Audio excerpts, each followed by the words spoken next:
All right, I think we're ready.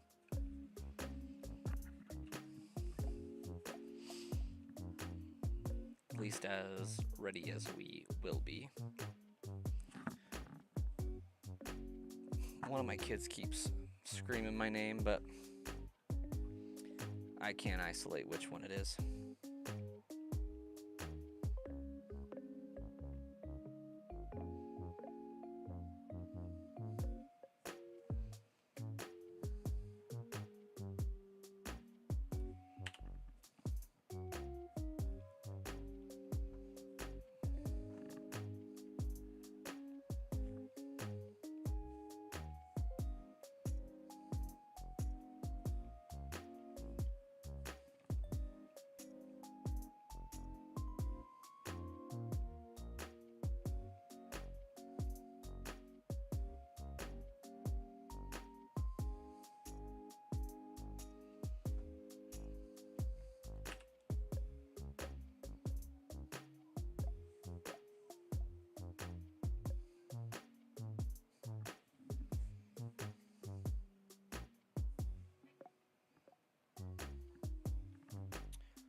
How many encounters did Gengar take? I think it was 2677.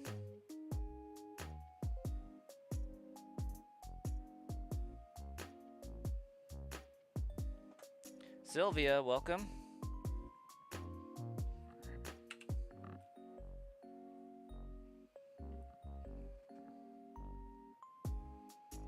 Yeah, this entire run has been under odds for every single one of these. Like most of them have been like 40,000 or below. I think the highest we had was 4648.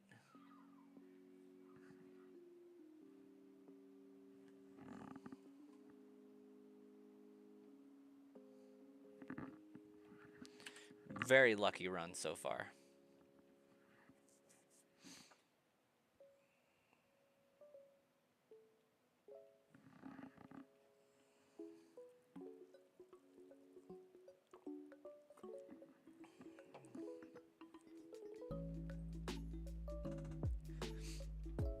It's either that or we're just that good at shiny hunting here.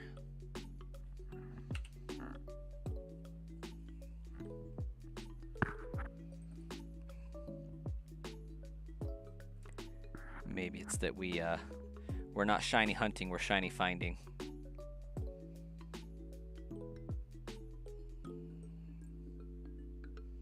You don't even have the patience to do 100. It's not so bad. These ones do take a little bit longer though, understandably.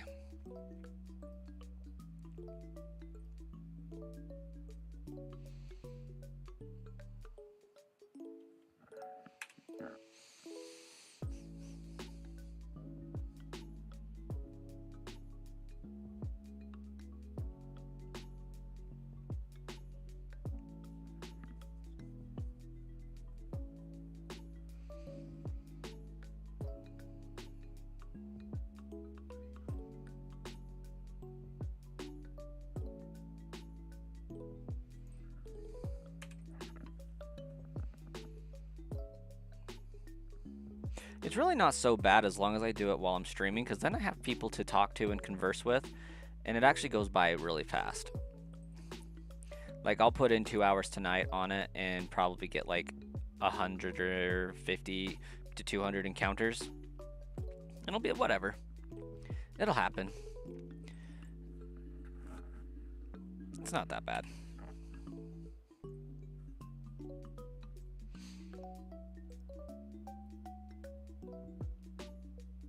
Hey, thanks.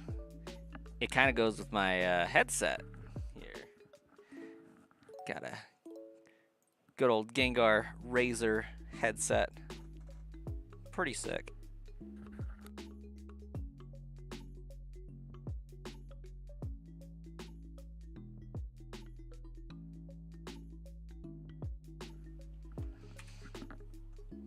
Hey, Tails, welcome. You got some news. Hopefully it's good news.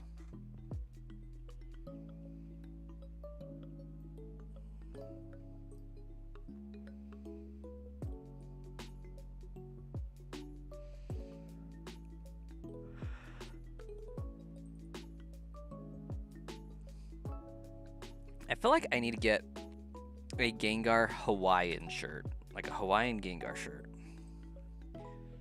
Because I got Gengar socks.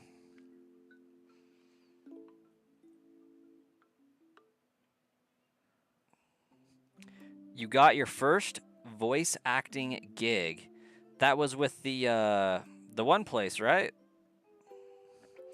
The people that do the circus deal? Hey, Andre, welcome.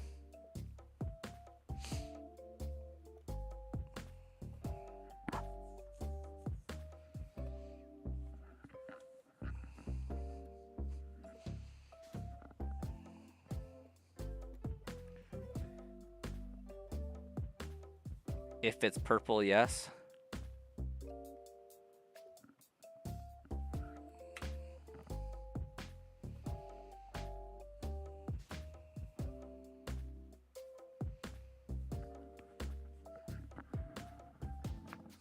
Oh, that felt great. What do I think the worst shiny is? Goldango.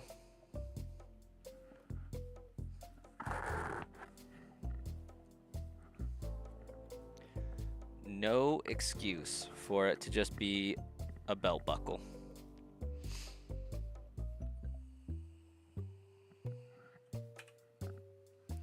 Something that you're doing a fan version of your favorite character. The character in question already has a voice actor, and you didn't even audition for something like that. You're starting off small. Wait, so who's giving you the gig? Something like that. You're doing a fan version of your favorite character. The character in question already has a voice actor. That makes sense.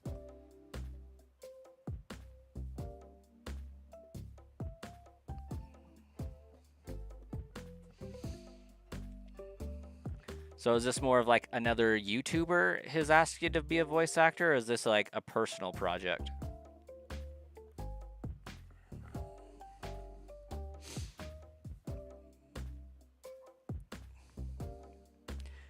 MJ Studios. It's another YouTuber, okay. Hey, Evan. You have a great one. Good luck with your errands.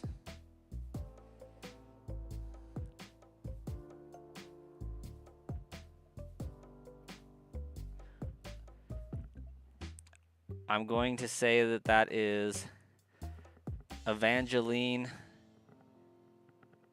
de Guitos. But I probably slaughtered the pronunciation of that.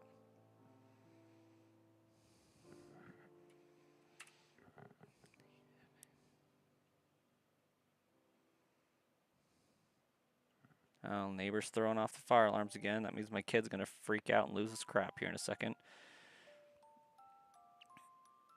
Ah, nice. They say you do great impressions. MJ Studios. I don't think I've ever heard of them.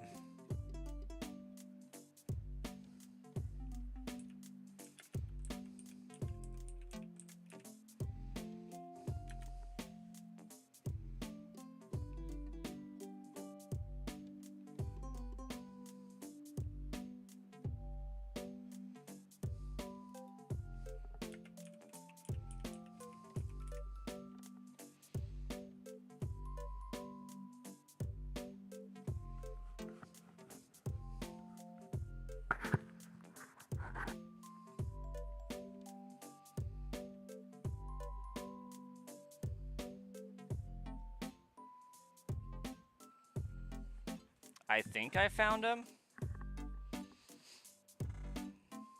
Sort of small, like 35 subscribers small.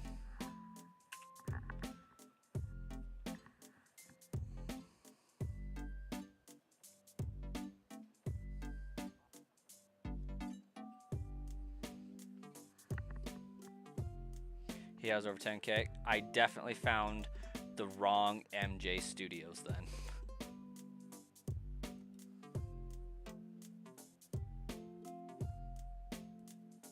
Hey, this one looks more like it would be a thing. Yeah.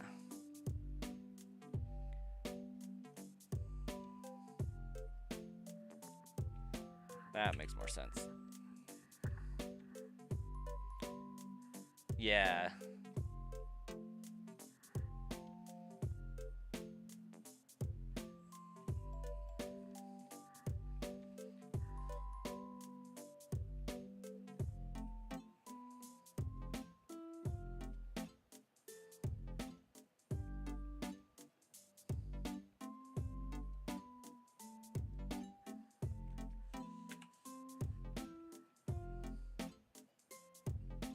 Cool, dude.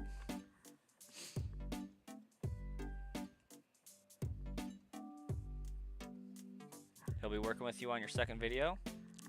Nice. That'll be fun.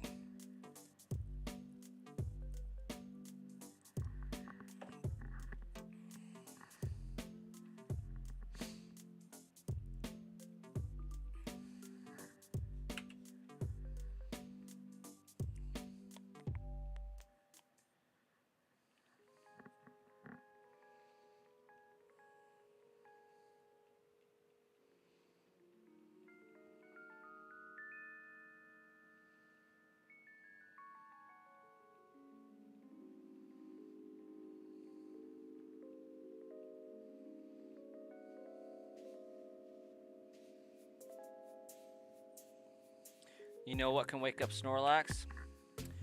A big old bowl of food, probably.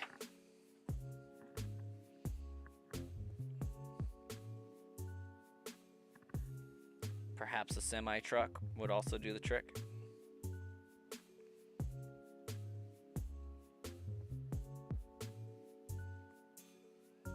I'm looking for Snorlax, obviously.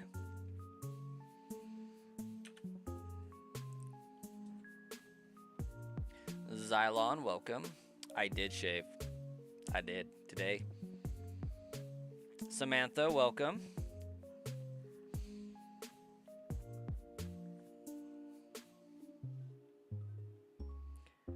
Yeah, I warned everybody last night in my stream that I was probably going to be shaving soon because it gets a certain length and it like starts to make itself itch, and I'm not a fan of it.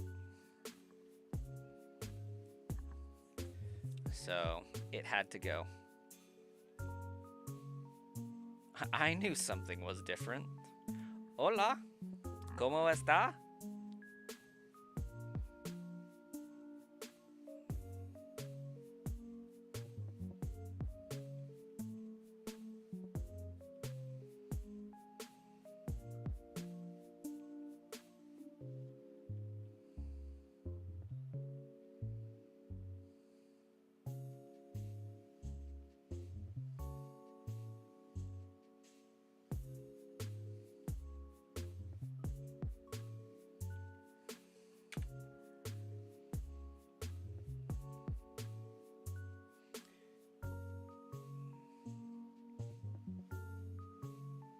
Bien, bien.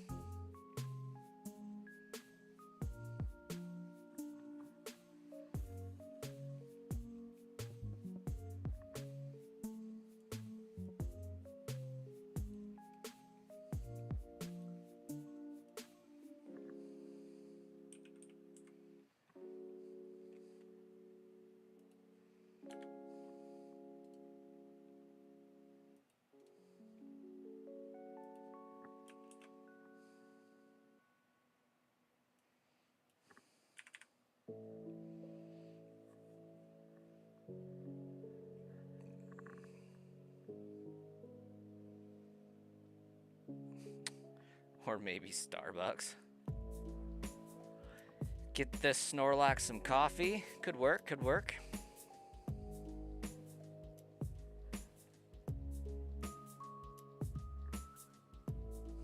Huh. Interesting. YouTube's automatically translating into English for me. Crazy. You're late and you think you missed yesterday's stream? Very likely if you weren't there, yeah. Exile Star, you're trading Eevee eggs? There you go. Hey Ty, welcome.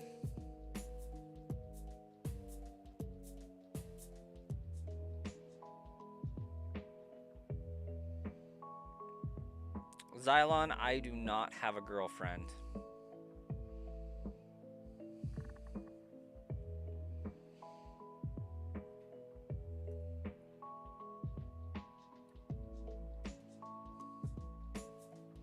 What do you mean I have sus live streams?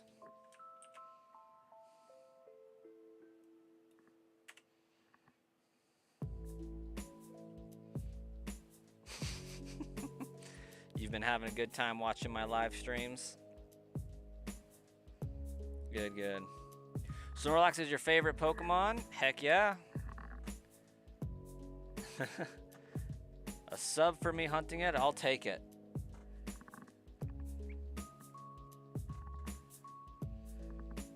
Snorlax is a good guy.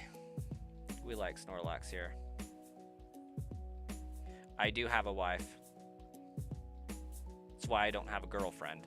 That would be frowned upon in several societies.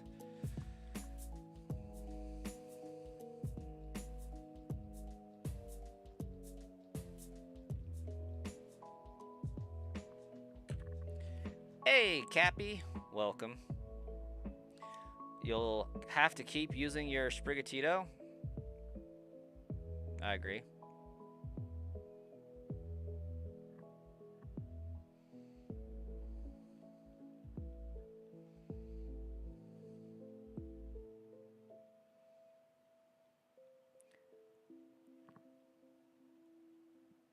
Also, Tails, I'm fairly confident yours was Portuguese, wasn't it? Your comment?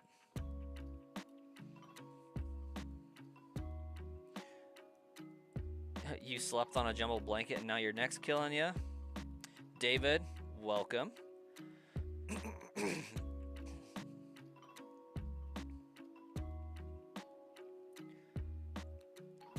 Spanish or improper Spanish?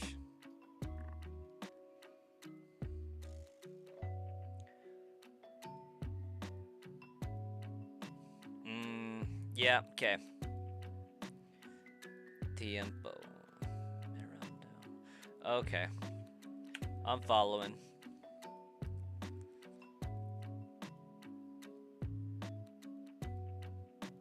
Unlikely, but one of your Eevee could be shiny. Could be.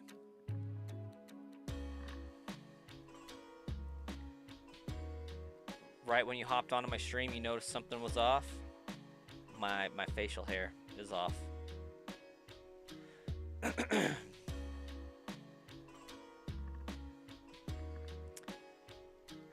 I'm not quite sure what a sus live stream would be, but I'm pretty sure we've done it before.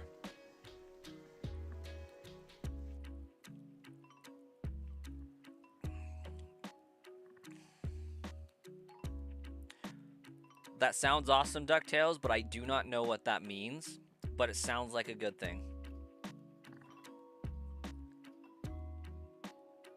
And Shauna's playing BDSP at the moment. Nice.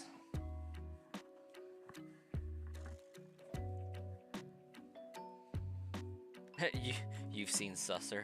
Yes. We have definitely all stumbled upon that one stream.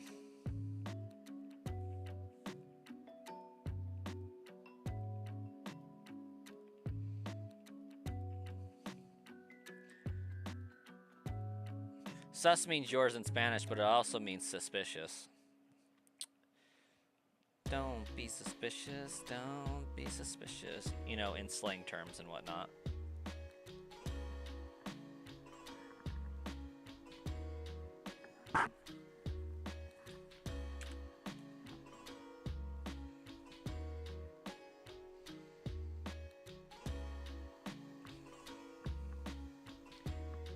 You pronounce it sus?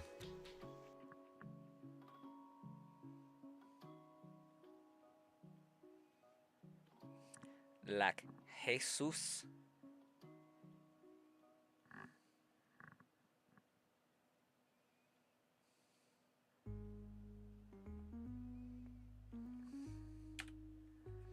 Hey, Starkiller.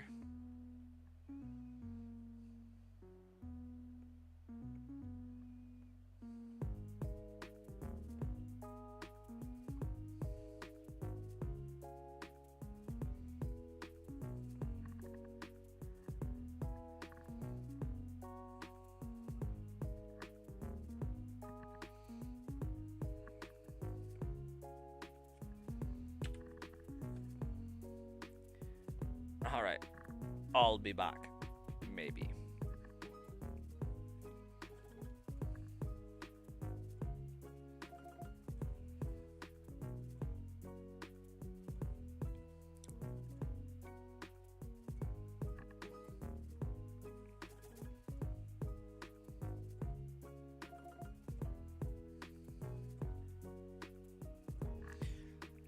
You guys know how much I'm going to geek out if it turns out that Ocarina of Time really is being remade for the Nintendo Switch 2?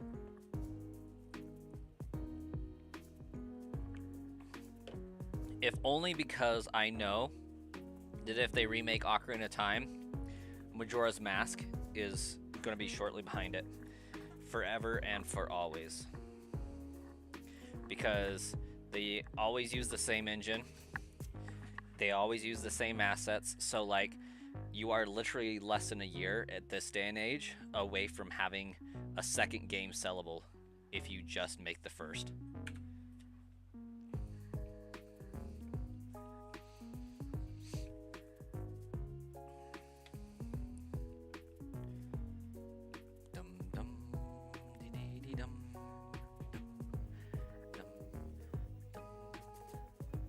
You just want another open world Zelda like Breath of the Wild and Tears of the Kingdom? Ocarina of Time is not going to be that game. But in my opinion, I do think Ocarina of Time and Twilight Princess have a leg up on the open world Zelda games. But that's because I care more about the world of lore than I do about the world of explore. I've never really felt super restricted by the linear nature of Ocarina of Time and Twilight Princess.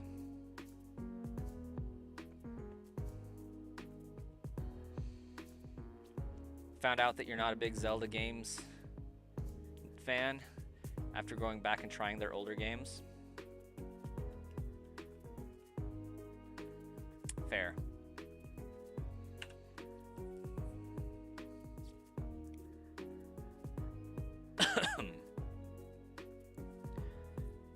Maybe Ghost Rider may have to wake up Snorlax. Maybe.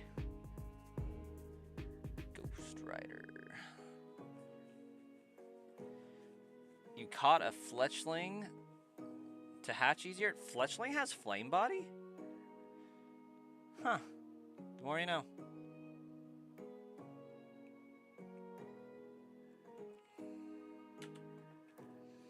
You loved everything about Breath of the Wild and Tears of the Kingdom. You're hoping they keep something like that going. They might, but perhaps in a different Hyrule.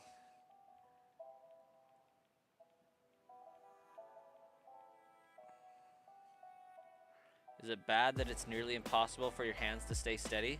I think that's same for like a lot of people. But like if we're talking like you're sitting them down on a table and they're not steady, that's a bad thing. But like if you're just holding them up here and they're not steady, that's like normal for most of the populace.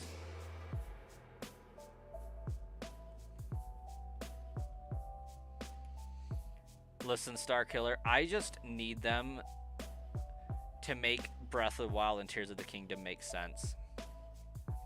Breath of the Wild was okay, but once they added Tears of the Kingdom in there, it broke so much stuff for me, and I need it fixed.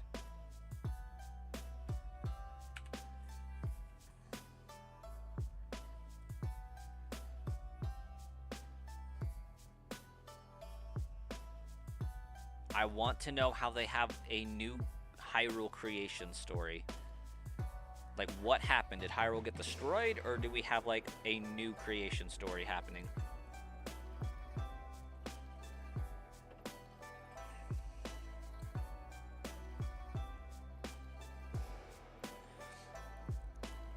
You would imagine they are their own story and not a part of the older lore. But the problem with that is it references every single other Zelda game in some way. That's the problem. If it didn't reference those, we'd be okay.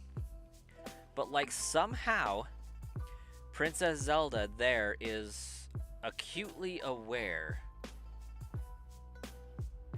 of the hero of time, the hero of winds, the hero of twilight, and the hero of the sky.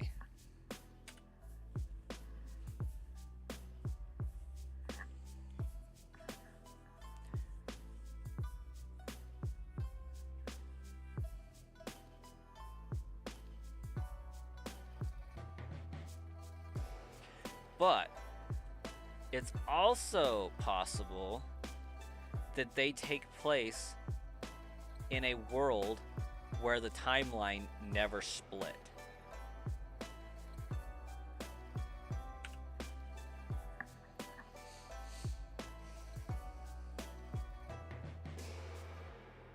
Oh yeah. So if you isolate Breath of the Wild and Tears of the Kingdom, the story absolutely makes sense. I don't have any problems with that.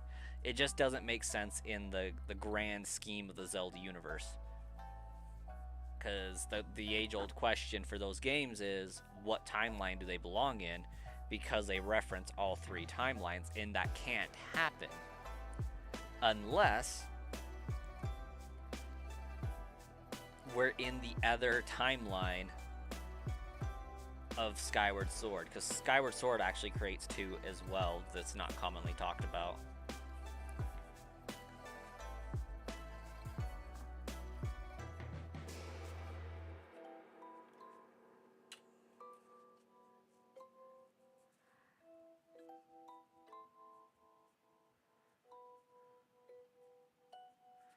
Which would be great, because like I could imagine in the other timeline where, okay, so here's some deeper lore for you that you probably don't know, Starkiller.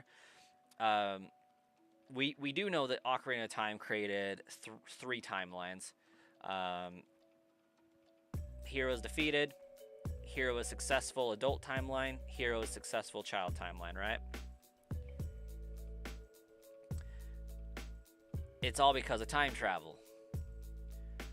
But Skyward Sword, a few, like 10 years later,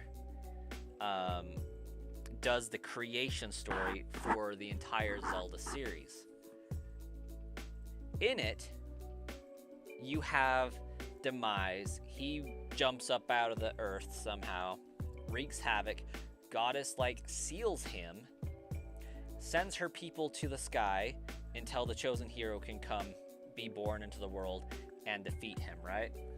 We go through the story to the point where we get to the end game. We defeat him in the timeline as it is.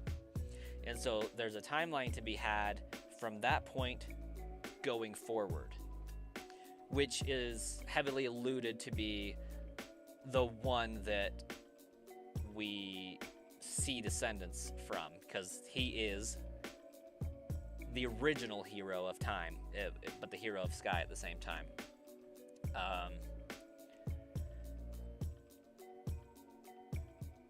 After you defeat him, his minion gets pissed, goes back in time, and tries to use Zelda to revive him, almost succeeds. And then you slay him in that timeline. So you slay him in the past, so that when you go back through the door of time, none of the events for your era should have been able to happen because he was already destroyed in the past. Like, absorbed into the Master Sword, non-existent, destroyed. So you return back into your timeline, where you did all of your events to save the day because he was just barely defeated in that timeline. But in the other timeline that gets split, you have a timeline where he's just plain gone. Still have the curse, all that fun stuff.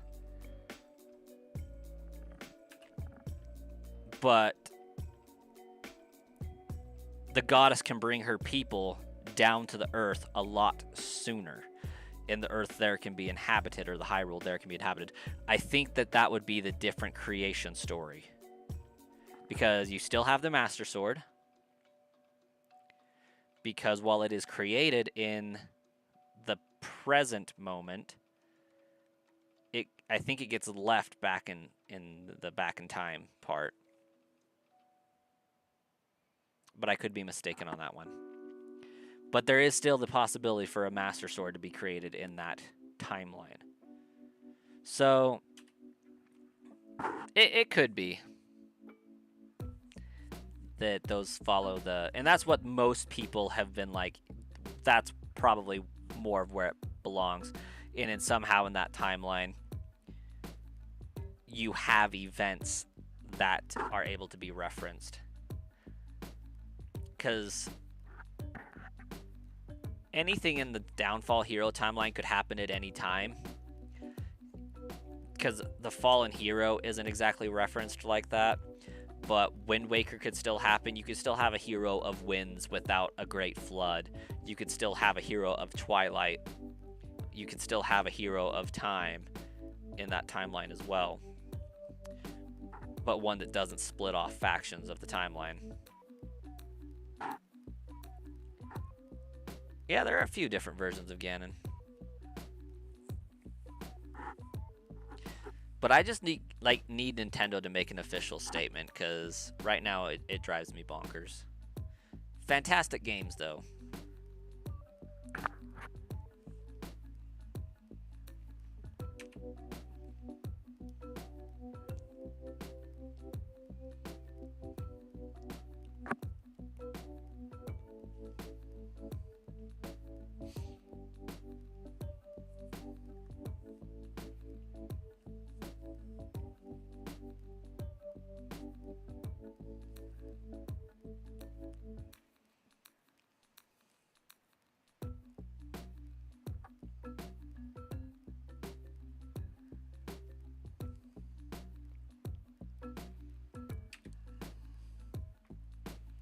You sunk many hours into Tears of the Kingdom? Same.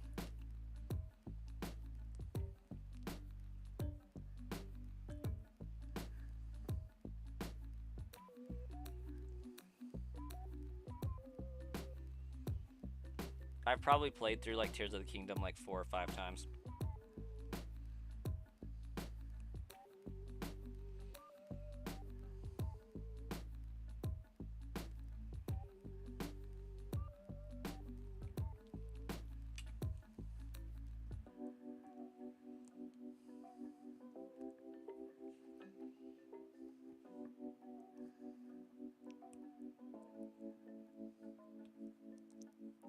You still play through it when you're bored. It's a great game.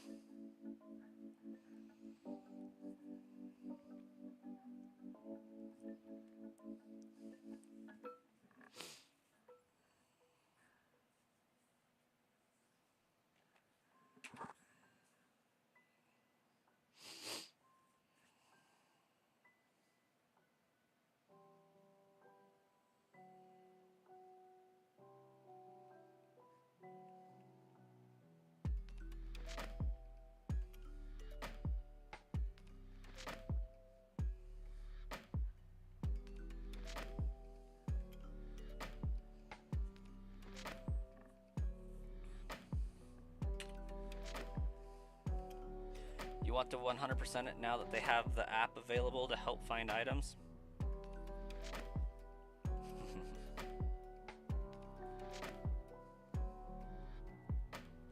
I desperately want to do a walkthrough series on that on my Hyrule Monkey channel, but I just don't have the time. That and like, I want to do a playthrough and do videos for the playthrough of every shrine with only 3 hearts. Like every shrine, every boss, 3 hearts only.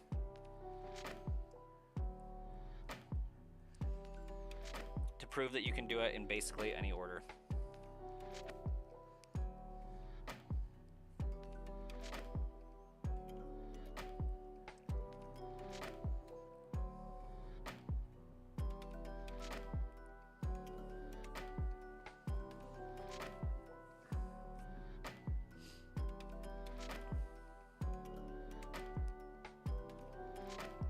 Some of the shrines drove you insane.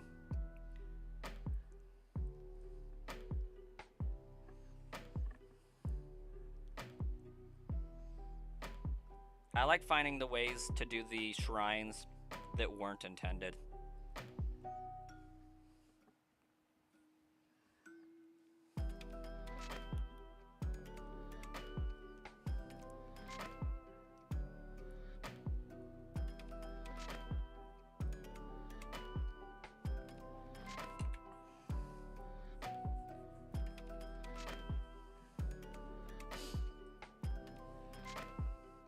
Not as insane as the stupid Bulbasaur hunt.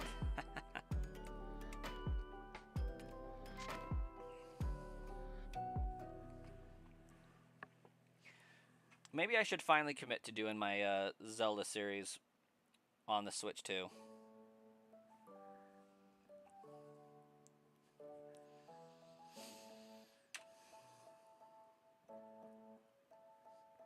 You're just collecting Pokemon, just the decks? It's a good challenge.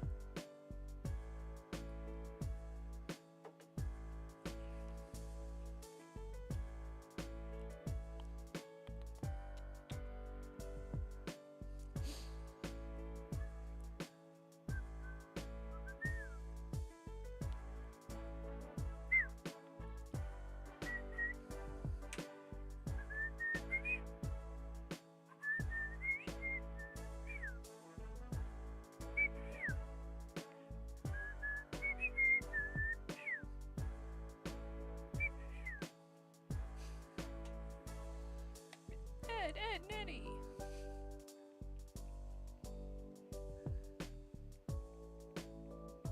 I know that tune.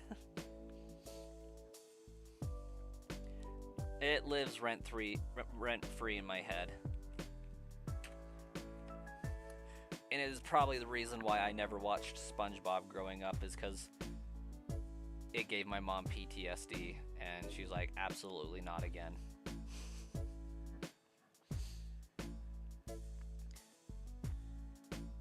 Jawbreakers, Eddie!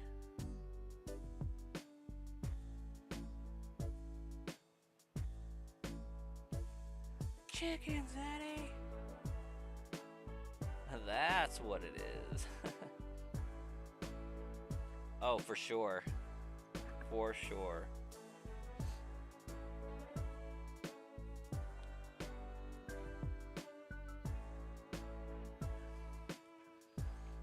Ooh, reminding me.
How long do I think you'll be hunting this Bulbasaur? At least until 36,000 encounters. I'm gonna guess 36,152.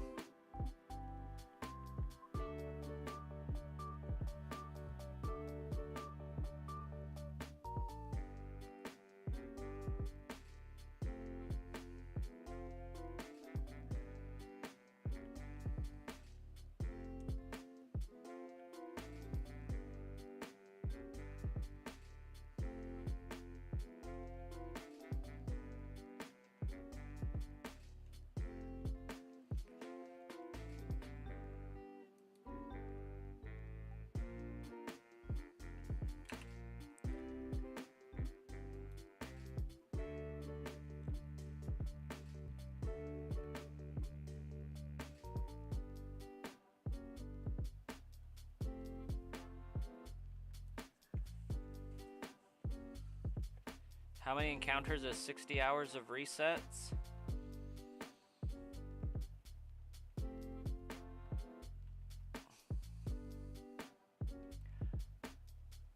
Roughly 120 times 60. Hey Siri, what's 120 times 60? 72,000, or 7,200, sorry. And we'll go like 7,400 because you're doing them slightly faster than 2 a minute.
Oh, I see.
You'll never shiny hunt reset a Pokemon again after this?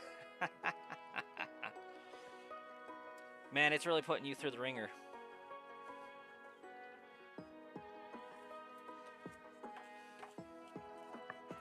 Sorry, I'm registering my child in T-ball. I realize that I have yet to successfully get that completed. I also realized that my wife has my card.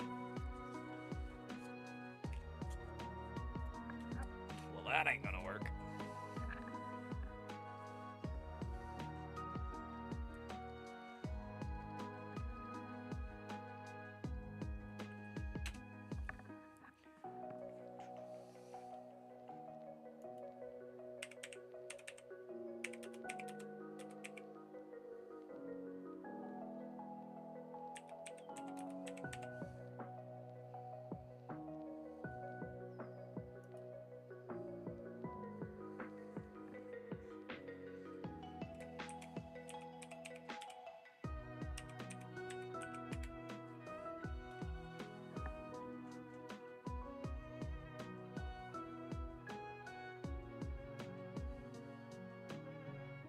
You wonder how many people have gotten a shiny with their first playthrough to figure out that they were shinies in the first place? Sign my kid up for hockey instead? I don't think that that's going to be a thing.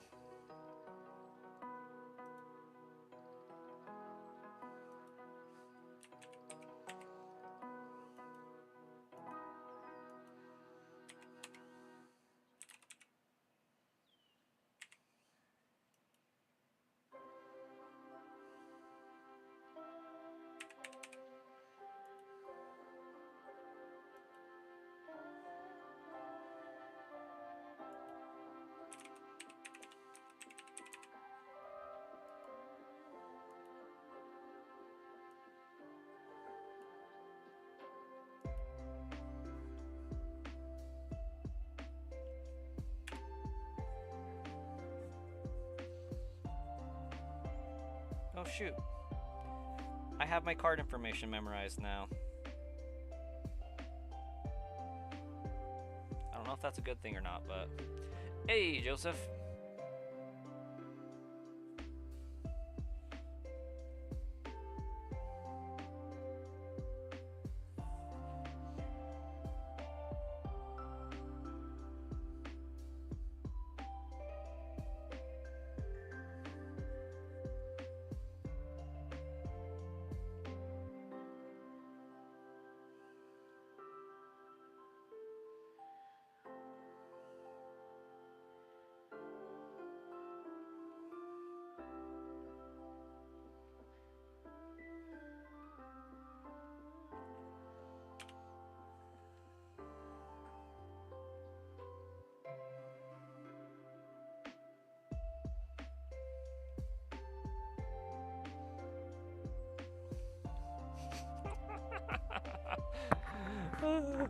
Okay, Starkiller. See if this checks out as accurate. Just signed my kid up for T-ball. Here's the release waiver and assumption of risk. I, the undersigned, am fully aware and understand the potential risk involved with my or my child's participation in this physical activities. Dangers could include, but are not limited to, cuts, bruises, broken bones, and other debilitating or permanent physical and emotional injury, damage to personal property, or death. The fact that they've included emotional damage in the waiver.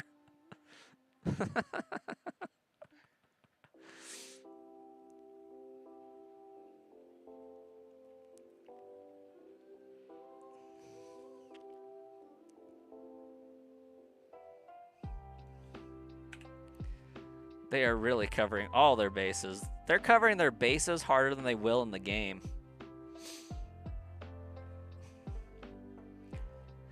I acknowledge that social distancing guidelines and sanitation protocols will not be ensured at all times of the participants' and spectators' involvement in this program.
Participation trophies sound like they won't be an option with the emotional damage they will deal out.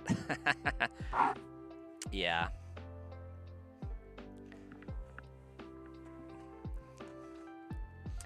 I feel like the only participation trophies that kids should get is bruises.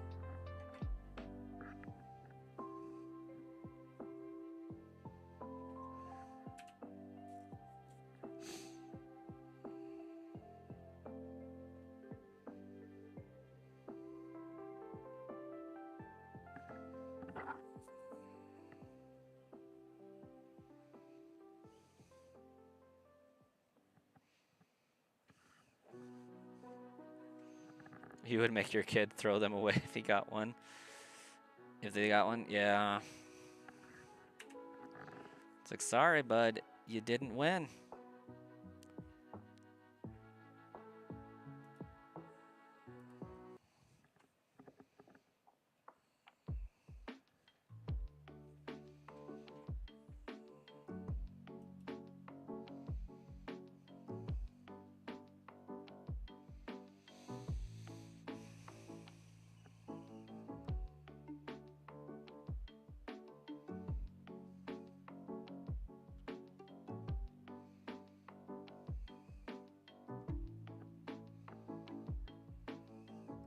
True.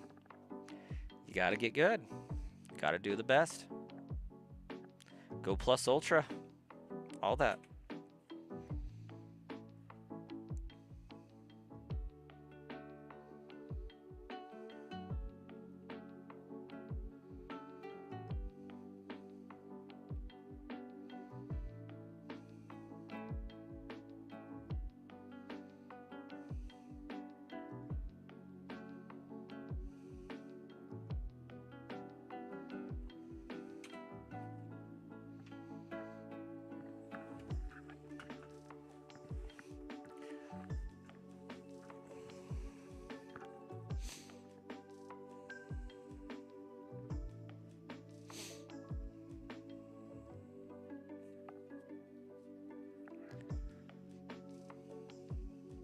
You think you're almost done with Resident Evil 9?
Still gonna play through it again on a higher difficulty level?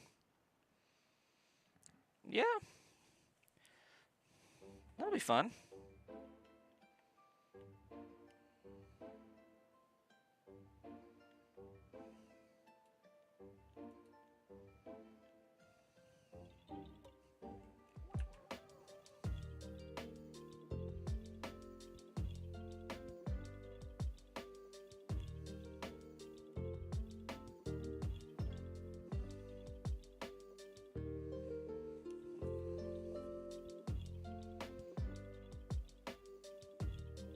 Apparently it's only going to be like a month long.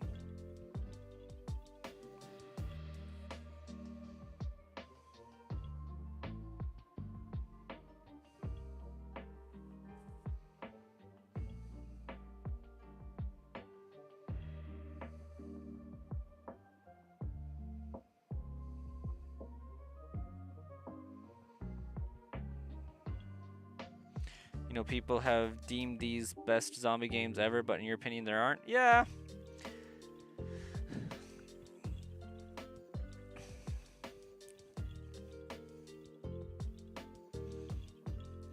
I think they probably have the best stories to them and best puzzles.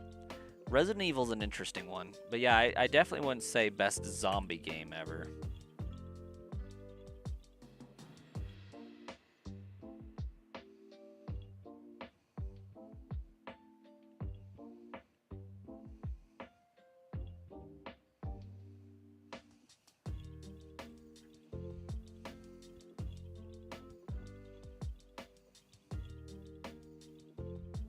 You think these games would make better animes than games?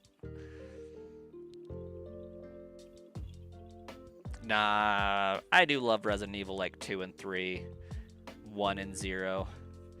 4 is also good. 5, 6, not so much. And I haven't played 7, 8, or 9. But like going back to the roots of Resident Evil, they are phenomenal games.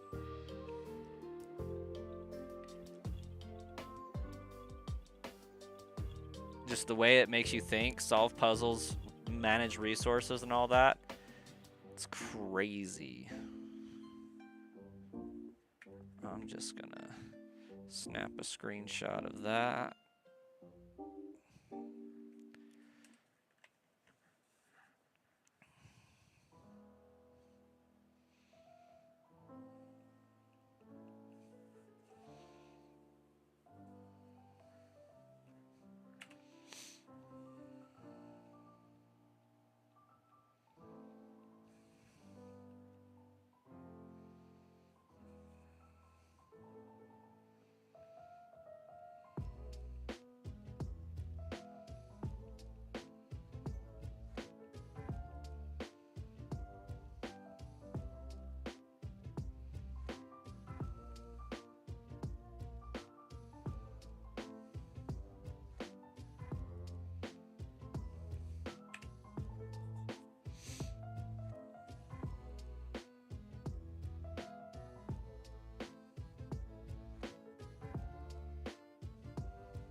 You still got to play through the rest of Resident Evil 2 Remake. You're at the part where you meet Claire at the back of the police station. I feel like that's not even halfway through.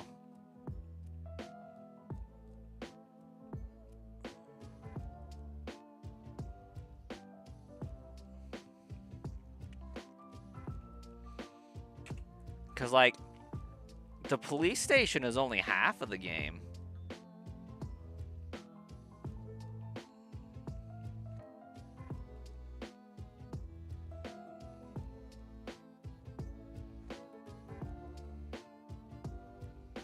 You're trying to unlock Picnic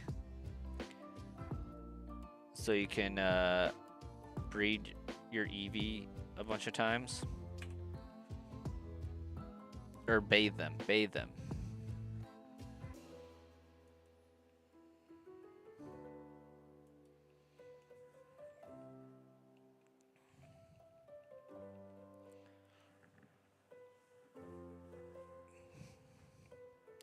It felt so much later than 9.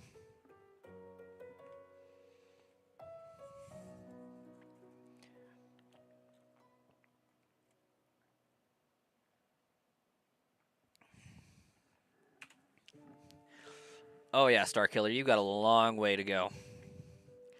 Because there's like a training facility after the police station and like another place after the training facility or something. I feel like.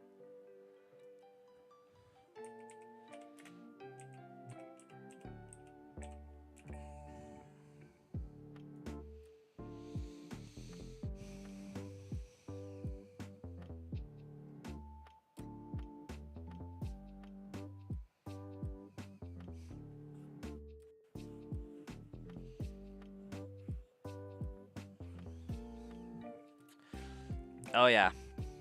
Gas station, police station, underground facility, parking garage, sewers, laboratory.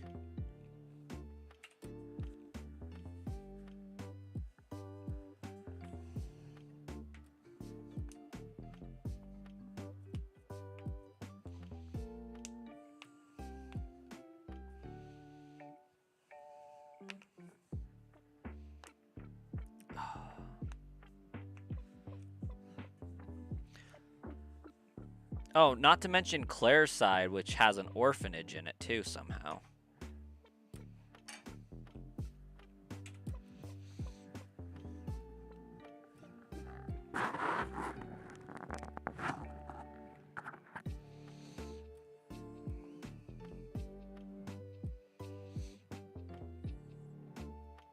You were watching the original Resident Evil games, and the camera angle would drive you absolutely insane. It's part of the scare element to it. Yeah. You hear them coming around the corner, but you can't see them, and your camera angle sucks, so they like latch onto your face while you're trying to figure it out. It's great. But the fact that Resident Evil 2 like fixes that a little bit makes it better. The remake, I mean.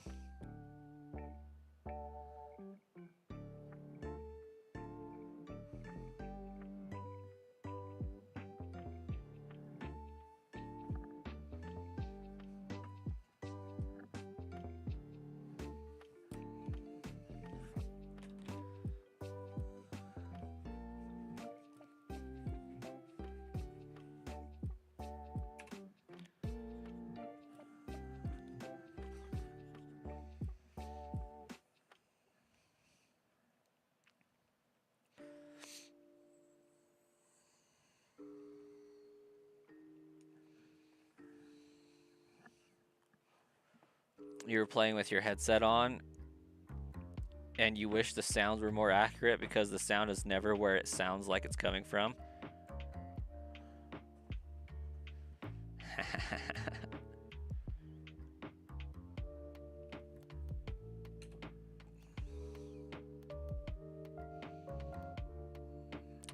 Gotcha, XL.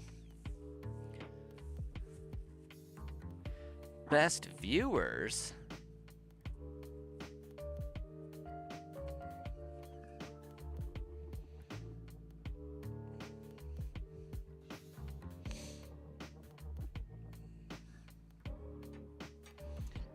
I'm noticing a distinct lack of dino today, Starkiller. Must be the mod badge.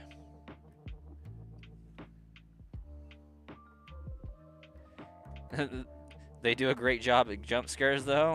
I mean, well, that is what they're there for.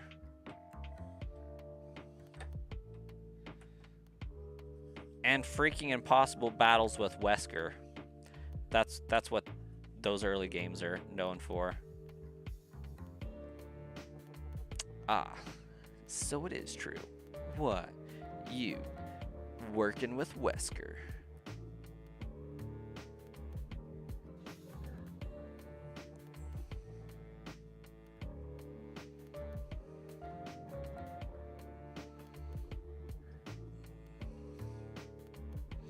It's just so funny to me that, like, they refuse to let Leon die. Like, Leon's just perpetually stuck getting in these zombie situations.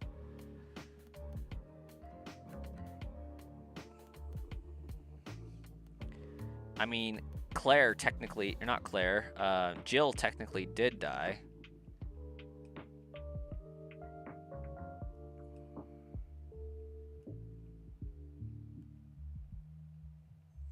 You love the action part of these games more than you do all the puzzles. Resident Evil 2's got some really great crafted puzzles, though.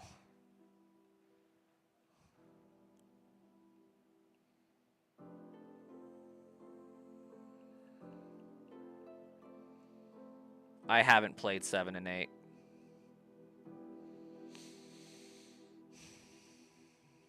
I didn't know that 7 and 8 followed the main people.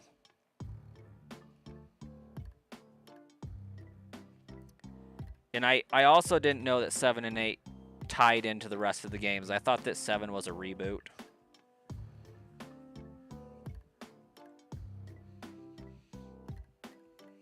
That's why I was surprised to see Resident Evil 9 bring Leon in. It's because we haven't seen him since Resident Evil 6.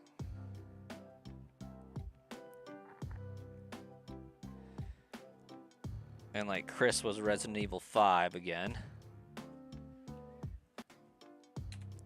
And freaking Sheva. Resident Evil 5 pissed me off so much I didn't even want to play 6. So yeah, I haven't played anything after 5. Just because Resident Evil 5 was so disappointing.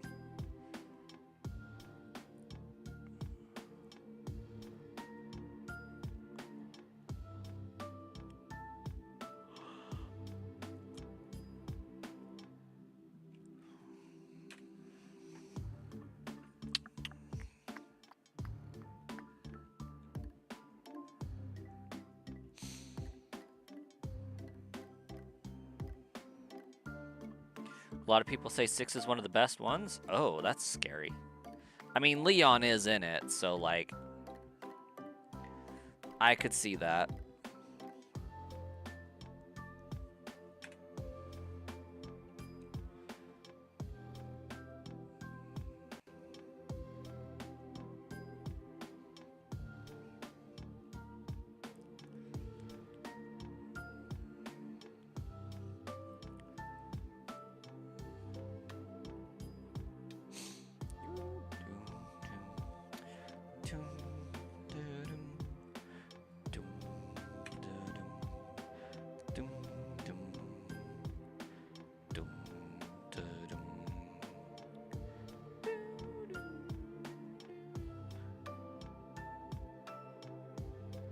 Feel like playing as Chris would be awesome from everything you've seen from him.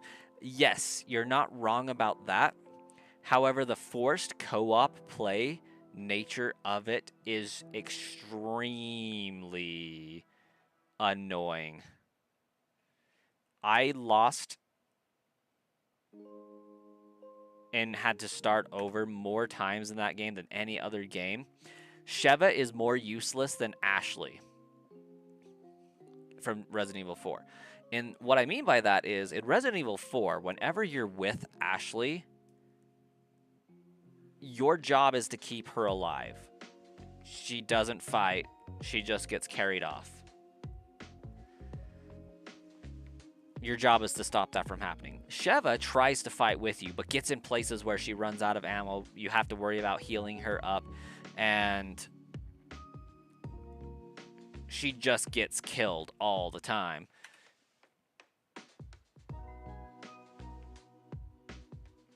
So it's pretty terrible.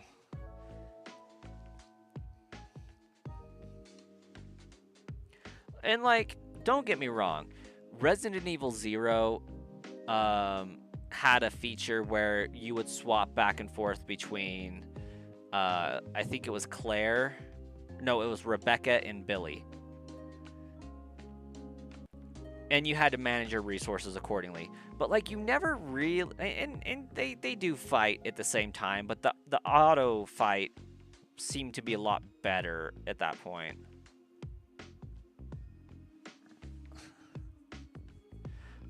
Like, it's so much easier to protect somebody that's not also fighting back than it is to have that person fight with you. And then, like, the only way to do that game really is to have a buddy play co-op with you. But when you actually play co-op, the game recognizes that, like, hey, there's another human playing, and like slightly ups the difficulty anyways. So it's a nightmare to me. I don't like Resident Evil 5. But yes, Chris is a bad A. Like, I like Chris. He's pretty great. Hey, Anissa, welcome.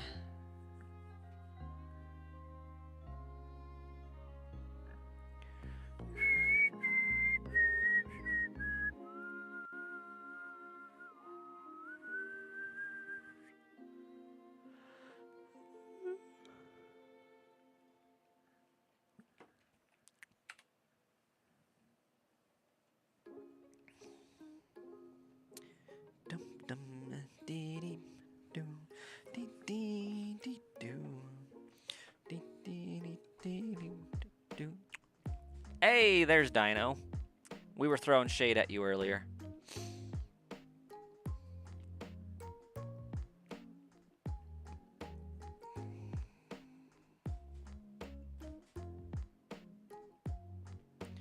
Why does it keep telling me I'm offline? I'm not offline.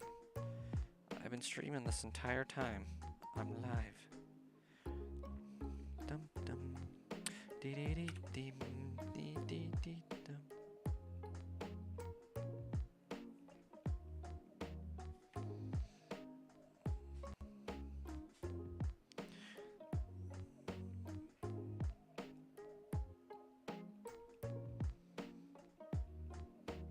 You cleaned the mess in your room?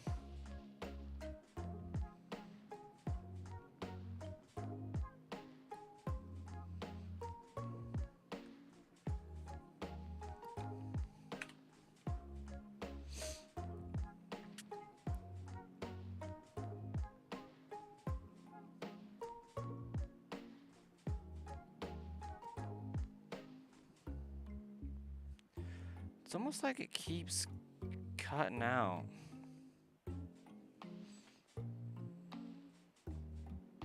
And disconnecting.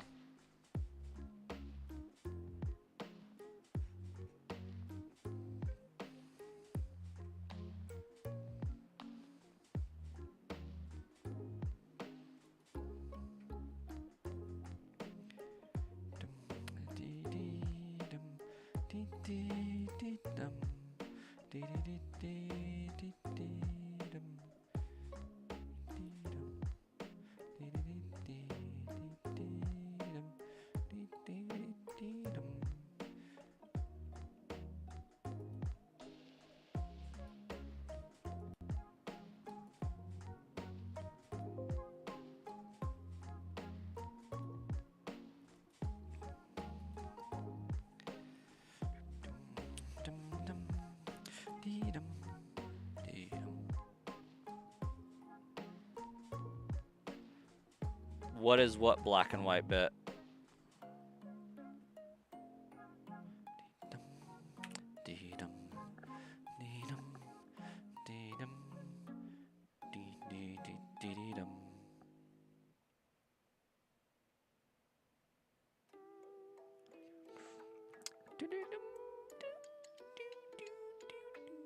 It shows the Pokemon Center in black and white. What are you talking about? Oh, in the memory, in the journal. Did you not know Leaf Green had the journal? Yeah, this. It's the Pokemart. Yeah, it's the journal feature. I usually press B to skip it though.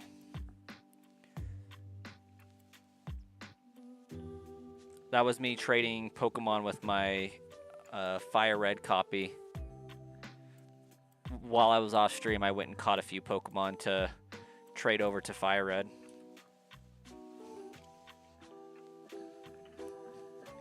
All I know is I got like 45 minutes. I need some chocolate milk, so I'm going to go get some because I'm a child. I'll be right back. Meanwhile, Cherry gets an encounter.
10:17 for you, Dino. Not surprised.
I'll have to do some more research into that later.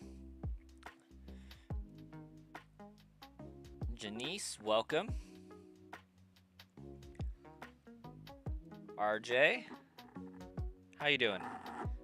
Did I change my YouTube name? No, I did not. I have 2 channels I stream to instead. Looks like you're chatting in from the Brasscoin channel, if I'm not mistaken. I have a Sludge Bomb Trainer channel that I also stream on.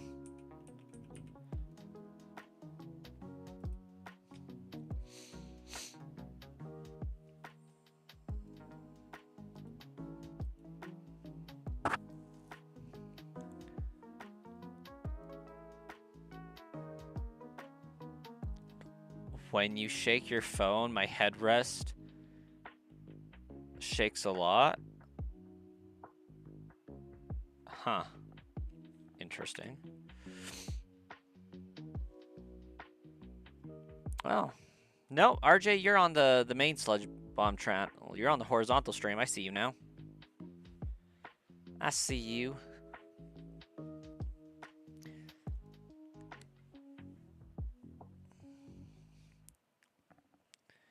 No, I just streamed to 2 channels.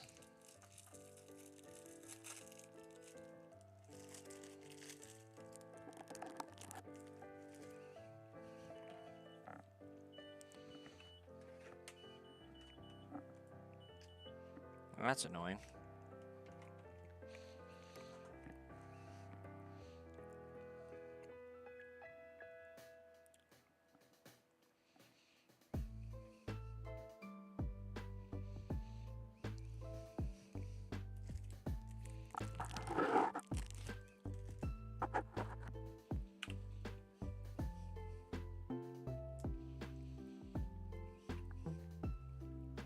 Have a good night, Dino.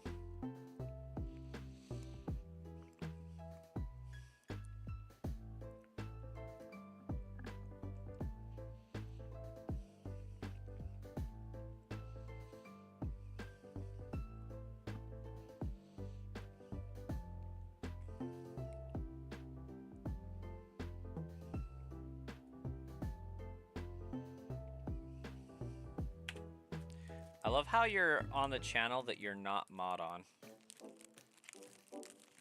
What's up, Janice?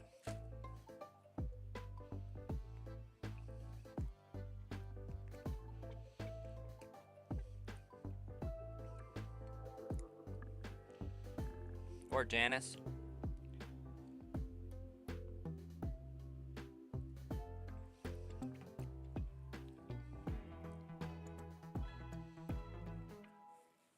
Oh, yeah.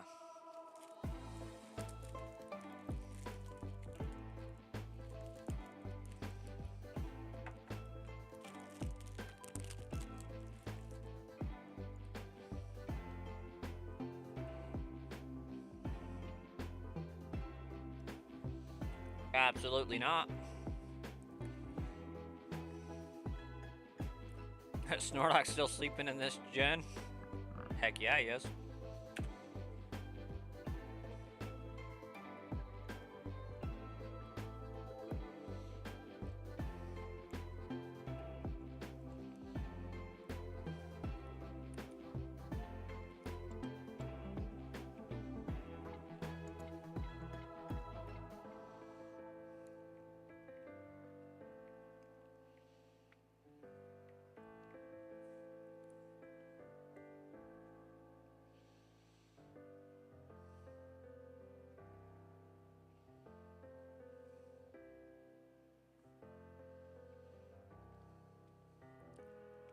You know, Snorlax should have gotten a Mega.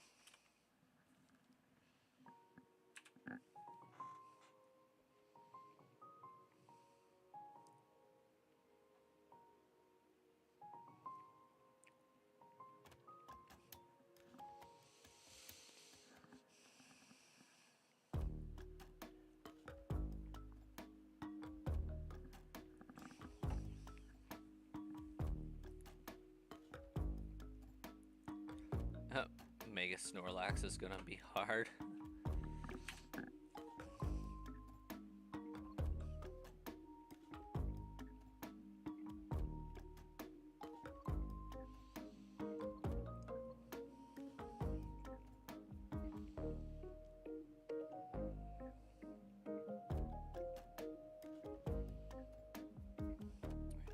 I would think he would have a gravitational pull a little bit.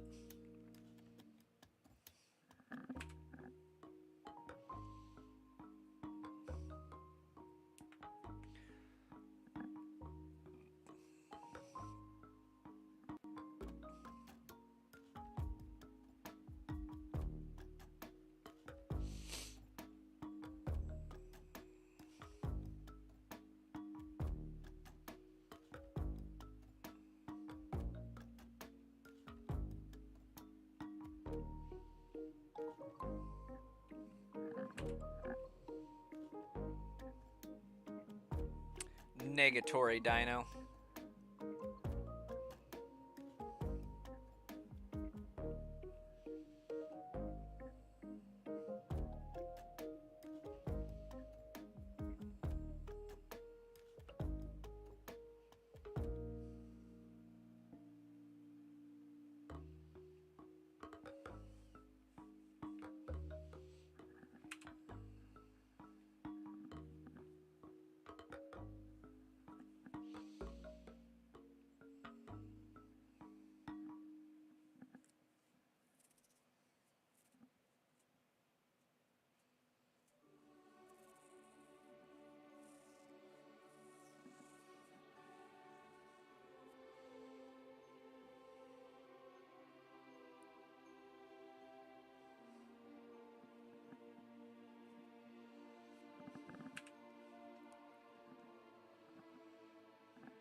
when Gmax Snorlax was released, it was laying down. How can it use kick or hand move?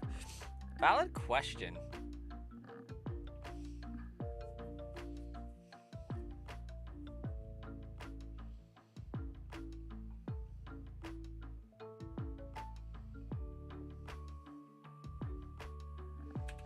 I imagine it gets up to do so.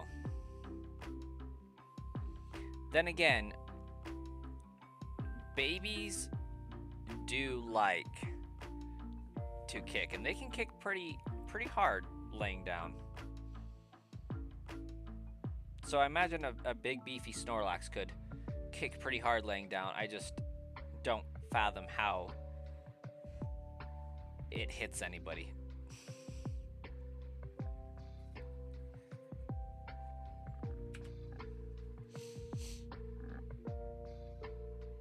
Hey, Cloud. We are in the same spot right now. You doing a good old Snorlax hunt as well?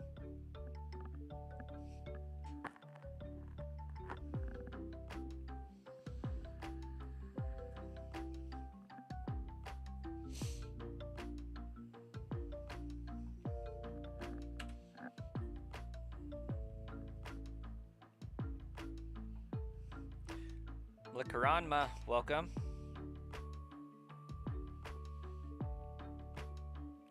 Reason you can't do Pokemon shiny hunting is because you're usually busy. Oh, I get it. It's time consuming. You don't shiny hunt? You don't have the patience for that? I'll probably get leftovers. I'm definitely going to be using this on my team for a little while. Snorlax definitely has more of a chance of getting into the Elite Four battle than, say, Diglett.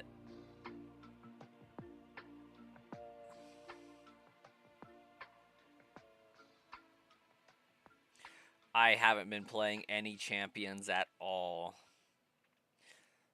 Not the biggest PvP fan ever.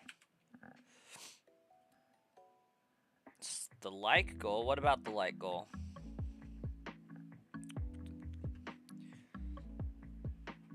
You just realize that the Armoroak, Cyberledge, and Garchomp shiny is dog water? Yeah, just a lot. It's all in the eyes.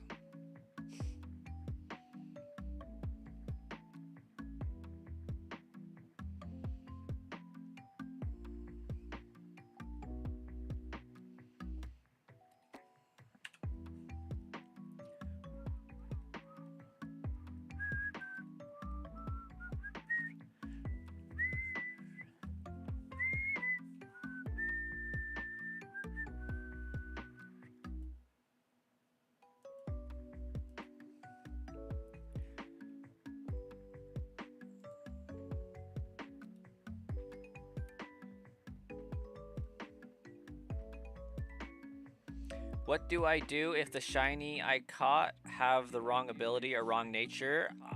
I deal with it like a human.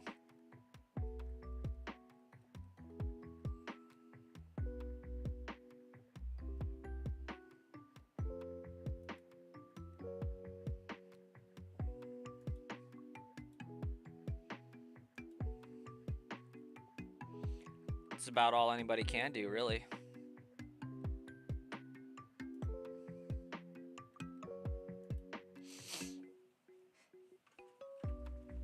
I do not care about nature or ability in the slightest for Gen 3.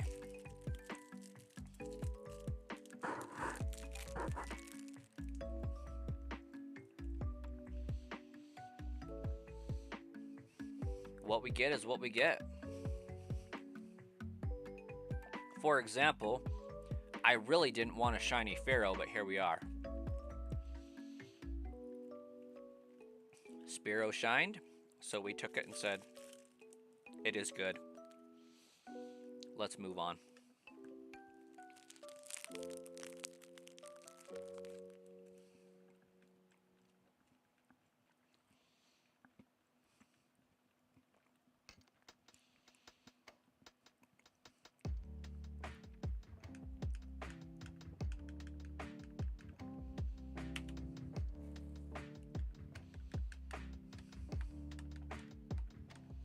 How do I go about streaming from my Switch?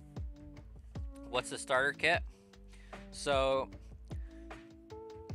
in 2017, I built a wicked awesome gaming PC that's kind of dog water right now. But I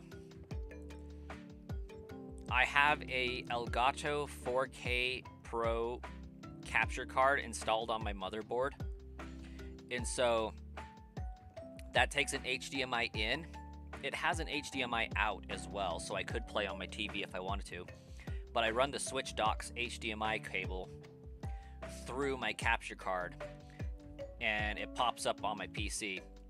And I add the capture card as a video source in like OBS. And I am using my computer monitor as the TV, if you will. So I'm just playing the game through OBS, and I'm seeing the stream kind of how you guys would if you're on the horizontal stream.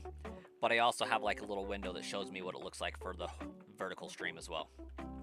So I would say you could get away with it with like a $20 Vivitar USB to HDMI converter. Do I have any of those right here? No, I don't. But I also have like Elgato HD60S Plus 1080p video capture software, and that one goes in through USB-C. No, USB 3.0. So I have a few different ways I could capture the signal.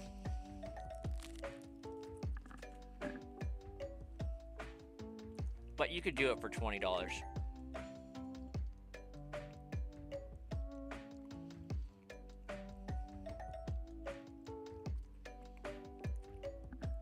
There's a baby Pikachu before Pikachu was a thing.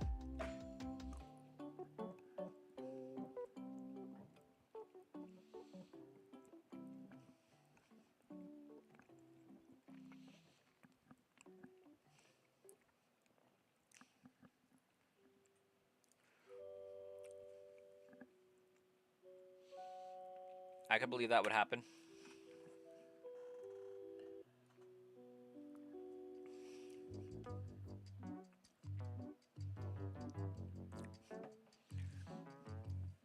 Also, welcome Daveza.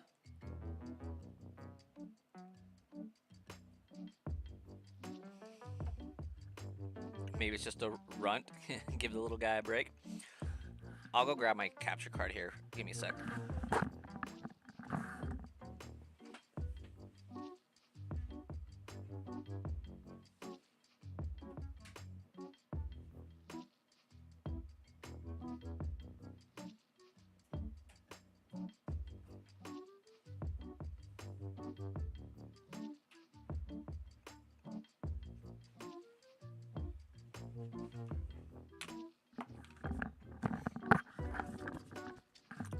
Alright, Cloud. So I picked this bad boy up at Walmart. Just a USB 3.0 to HDMI.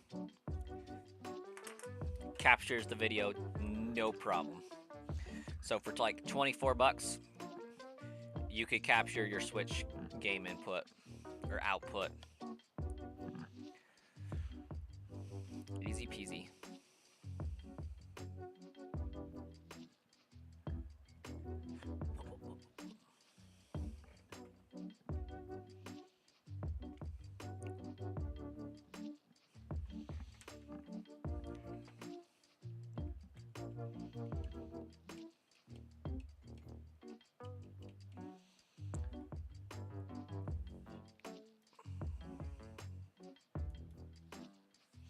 What's the worst shiny you can get?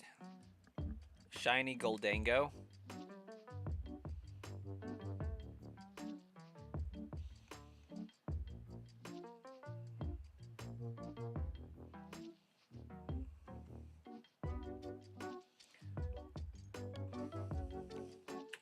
I would also throw out Regice.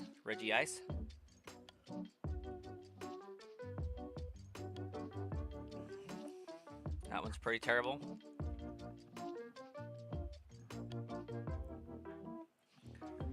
post Gen 6 Gengar is pretty bad.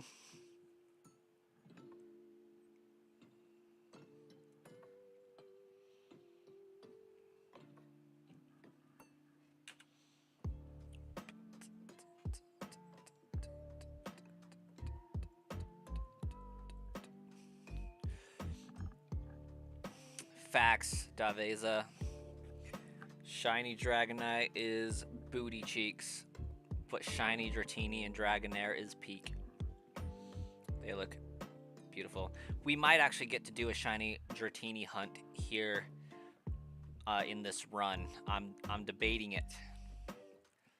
I don't think I can get behind doing it in the Safari Zone, but I can get some more coins and do it there. Hey, thanks, Guillermo.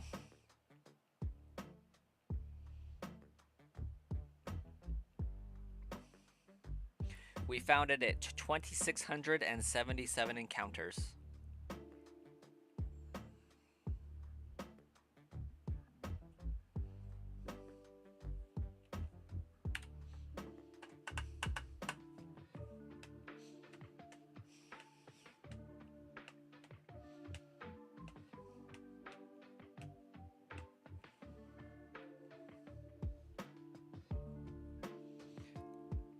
Yeah, it's real good.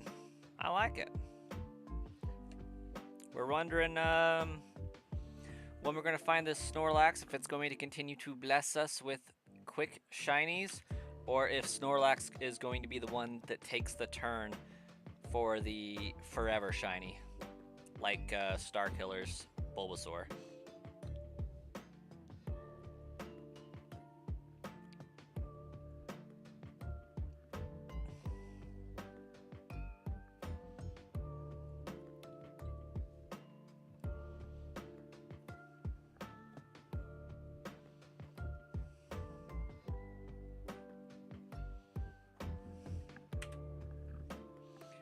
You found your shiny Honedge 2 days ago after 3 weeks of hunting. Very cool. What game?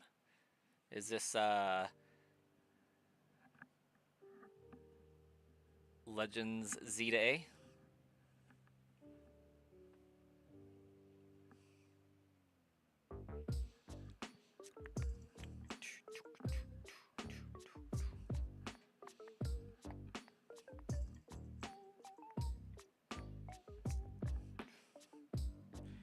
Legends ZA. Not bad. Surprised it took that long, but that's actually still decent. Is that Shiny Charm enabled or full odds for that game?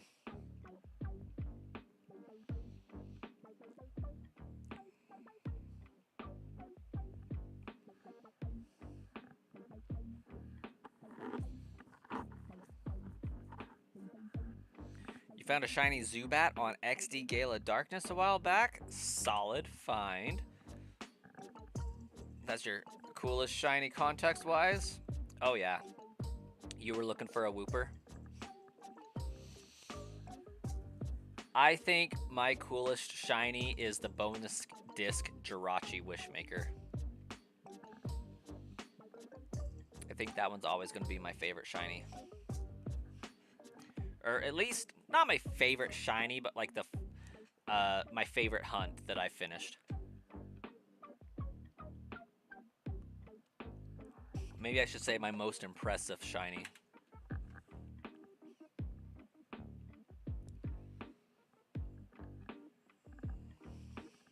You're looking for a shiny Pancham? Nice. Always be sus of anyone who says red Gyarados. Unironically, shiny Magikarp was either my first or second shiny ever as a streamer. The reason why I say it was my first or second is I genuinely can't remember, and I don't think it was on stream at the time.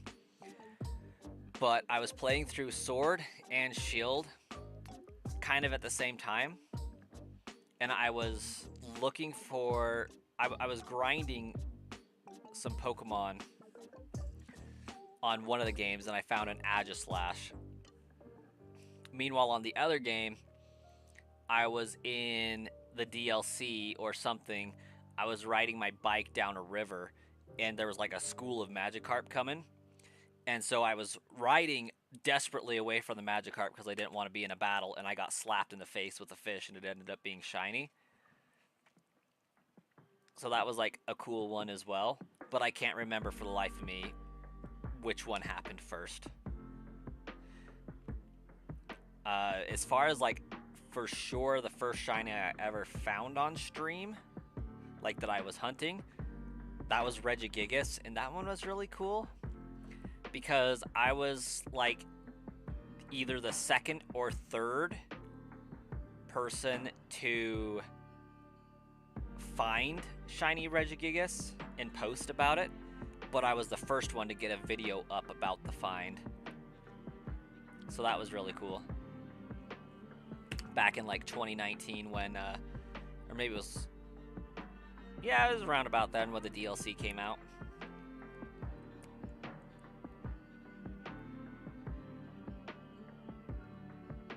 Your first official shiny was a Pokemon in Bellsprout on Gold? You did not understand what you were looking at? Yeah. I very likely encountered a shiny Weedle. Or shiny Caterpie. It was probably Caterpie in Generation 2.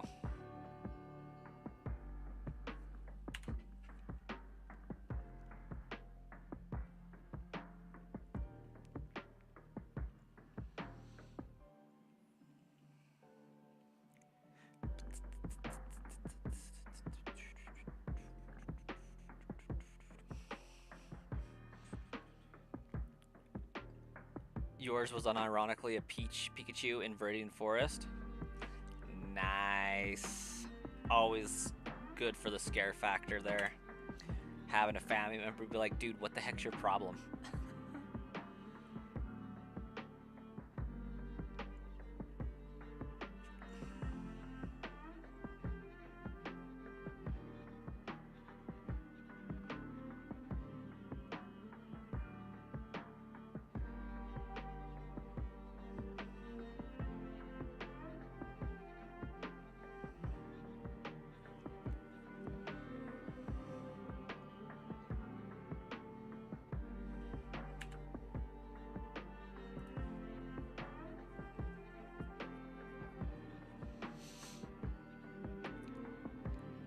The rate we're currently going, though, we're going to be at 1,000 pretty quickly. 1,000 subs. We're on our way. Almost to 530. That's pretty impressive. You restarted your game so many times to pick all the starters and enjoy different playthroughs. You kept finding different shiny Pokemon on each playthrough. Dang, man. Most people don't even encounter one. My favorite thing to do in Gen 2 was the Pokemon cloning glitch. And so I would do that to get all 3 starters in one save file with the same OT. So I would save before I get my starter, right? I would progress until the story, until the point where I could get Pokeballs and catch a second Pokemon. I would do the glitch to duplicate the Pokemon. So I would put it in the box, change boxes but shut the system off and on mid-save, and then I would be back in front of Professor Elm, and I would have my Totodile or whatever. I think I usually chose Chikorita first, but I'd have my Chikorita, and then I would grab Cyndaquil, progress to the same point, put both of them in the box, save, and then kill the game halfway through the save, turn it on and have both of those Pokemon in my inventory, and then get Totodile so I could go through the game with all 3. Oh yeah, it's a fun one. I have not been able to replicate it on the 3DS Virtual Console because it saves so fast. but allegedly you can still do the glitch on the 3DS virtual console for the games. But yeah, you could clone Pokemon in Gen 1 and 2 with the PC glitch. It's because, like, the game registers that it's in your inventory, but then moves it during the save process. So if you glitch out the save, it thinks that it moved it, but it didn't, so it's still there. It's great. Name you 11 starter Pokemon. Don't pick the Pokemon in the same gen. If you pick Bulbasaur, don't pick the other 2 starters. That's not possible unless we're counting Eevee as a starter and Umbreon and Espeon as a starter. Are we counting those 2? Because if so, I would say Eevee, Espeon, Pikachu. But if we count Pikachu, then we can't count Bulbasaur, so maybe well, technically that would be Gen 3, Gen 8.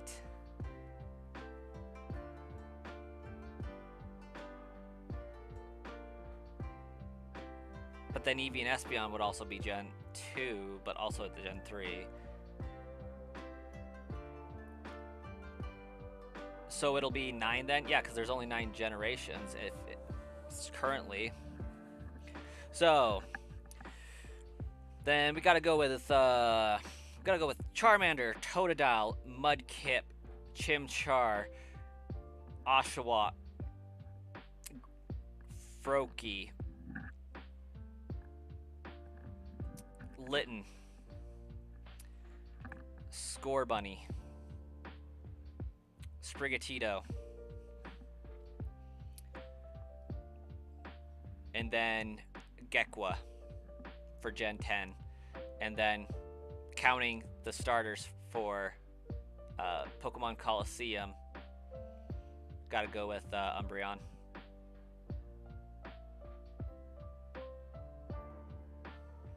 And then go with Pikachu for the Let's Go series.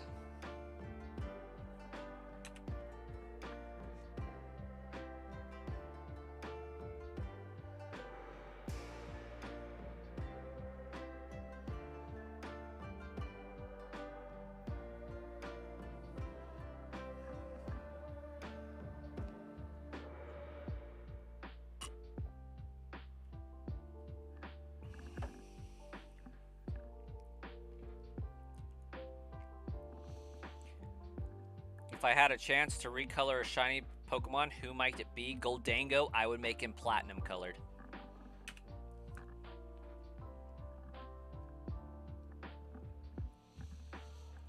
I would also make Swampert purple.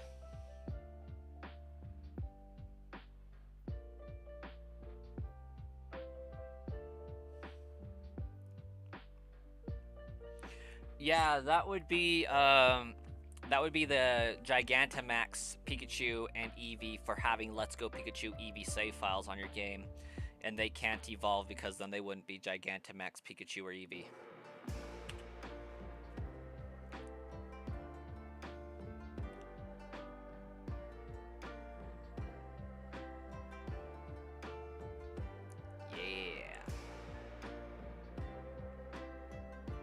Yeah, I would greatly like to make a shiny Goldango actually be platinum instead of gold. That would be great. Like, make it white gold instead of just gold. Or rose gold. A rose gold Goldango? Come on now. That would be sick. You would make Ursaring Crimson? Solid. Respect that.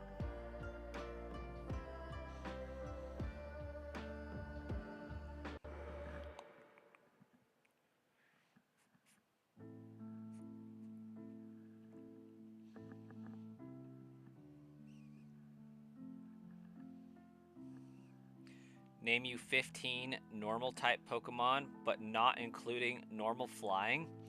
Are there even 15 normal Pokemon that don't have flying in them somehow, some way?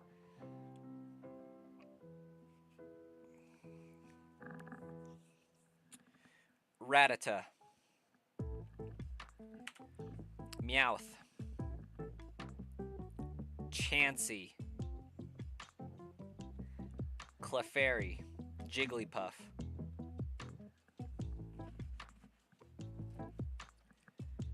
Sentret. Patrat. Lillipup.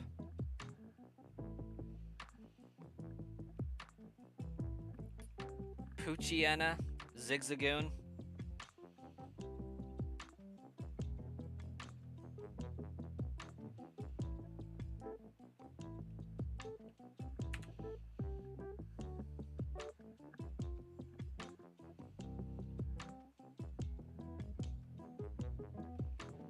Bidoof.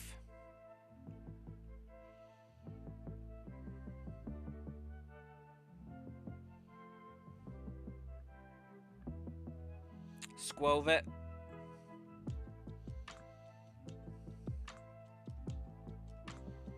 Lechonk.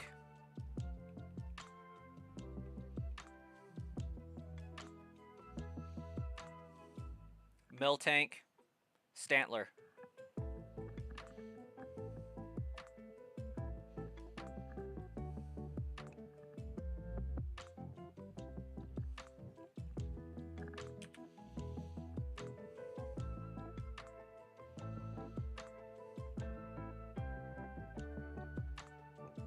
And just in case I missed one somehow, Apom.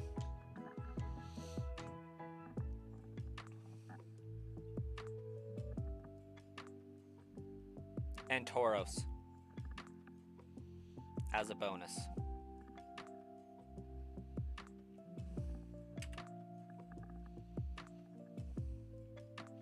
And Teddiursa.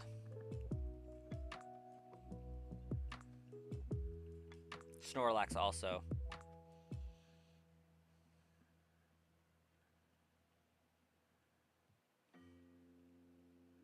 Slaking, of course.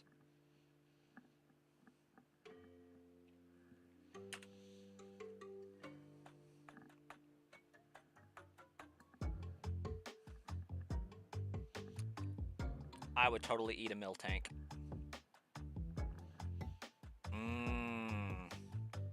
Burger. Also, somebody unsubscribed in the middle of my awesome, like, hey, we got almost 530 subscribers. So rude.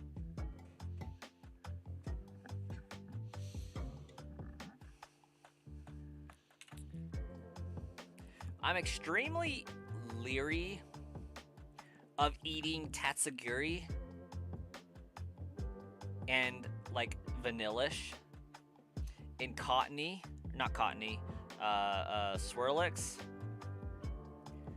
I'm extremely leery of those ones that like obviously look like food.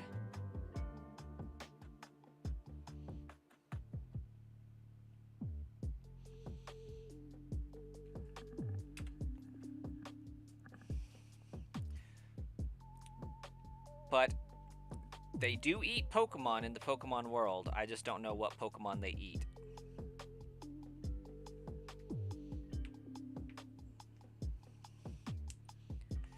Ursaring being a bright green is too strong and annoying.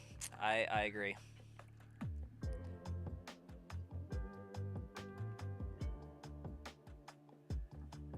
Like, why is it even green? This is just a heads up that we will be ending in 2 minutes. It's about to hit 10 o'clock my time.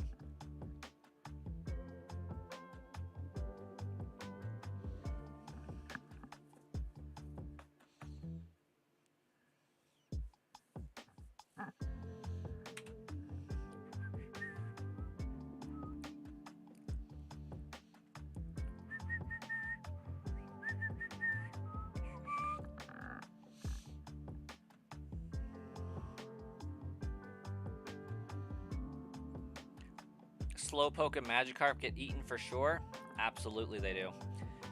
I'm trying to remember. I feel like Magikarp doesn't have much meat on its bones, though. I could be mistaken on that.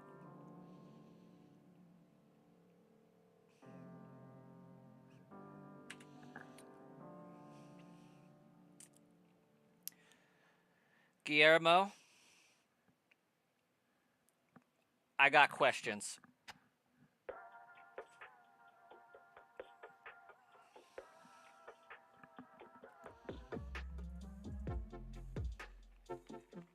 Like, if we're going for a nice rabbit dish, I would understand if it was, say, score bunny, not a second question asked. But the fact that it was a Baneri, of all the rabbit Pokemon that could have been chosen, I don't think we're talking about food here. Name you every Reggie, but name you a move that they can learn, but don't say the same move again. So we got Reggie Ice with Ice Beam, Reggie Steel with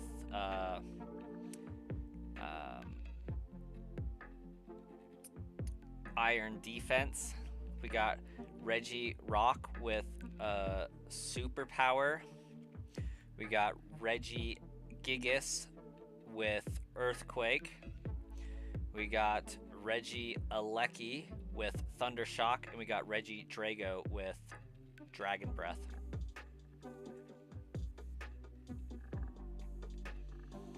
And that is going to bring us to the last encounter.